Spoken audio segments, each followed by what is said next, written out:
คือแบบอันบริษัทกรุงทรัพย์บริษัทกรุงทรัพย์เบอร์หนึ่งเมืองลาวน่ะแต่เขาก็บ่ได้ต่อแย้เขาก็ว่าสิย่องๆจังซี่บัดสุดท้ายไปเอาลูกแก้วก็เอาอันปุ่มสำเนาครัวเอาเบอร์ยังยืนเอาเบอร์ยาฮอกยาห้ามเอกสารข้อยอยู่กระเป๋ามาเมียนเฮ็ดหยังข้อยบ่ได้ว่าลงเพจด่าจักหน่อยแสดงว่าเจ้ามีใจว่า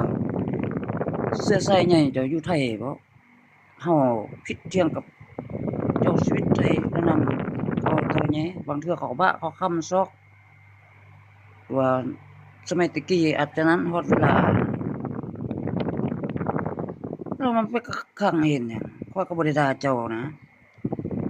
ไปสวนมักทุเรียนเพื่อนตลาดเอาแต่วิศการไทยเอาแต่คนงานไทยมาผู้คุมงานแม่นหยังเพิ่นนำเงินก่อนเขาพิมพ์เงินออกว่าเพิ่นนำเงินแม่นกรุงทางหลวงนะแสดงเจ้ามีใจเฮ็ดหยังหรือว่าเจ้าชีวิตพุ่นเชื้อสายพุ่นเป็นพ่อของหัวหน้าพงศักดิ์เจ้ารวยแล้วจะเป็นตัวใหญ่คนทุกข์เว้าเจ็บหัวว่าทั่วเมืองลาวแม้แต่เขื่อนไฟฟ้าแม้แต่แร่ธาตุก็ยังขึ้นนำหัวหน้าพงศักดิ์หมด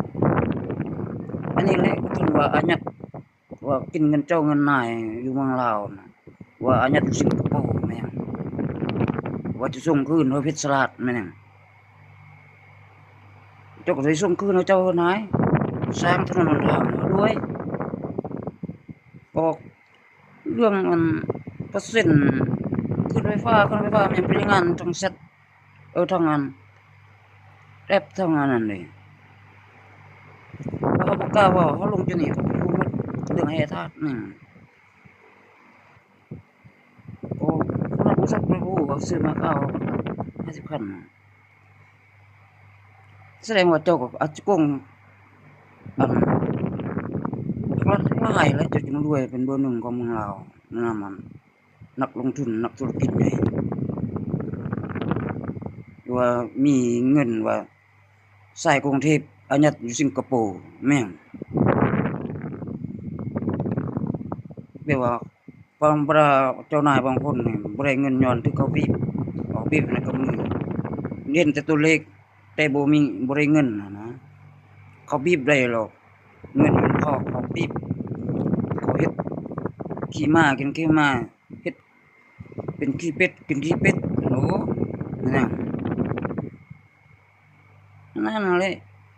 ว่าเฮาบ่กล้าเฮาเว้าเจ้านี้คนก็อยู่หมดทั่วทั้ง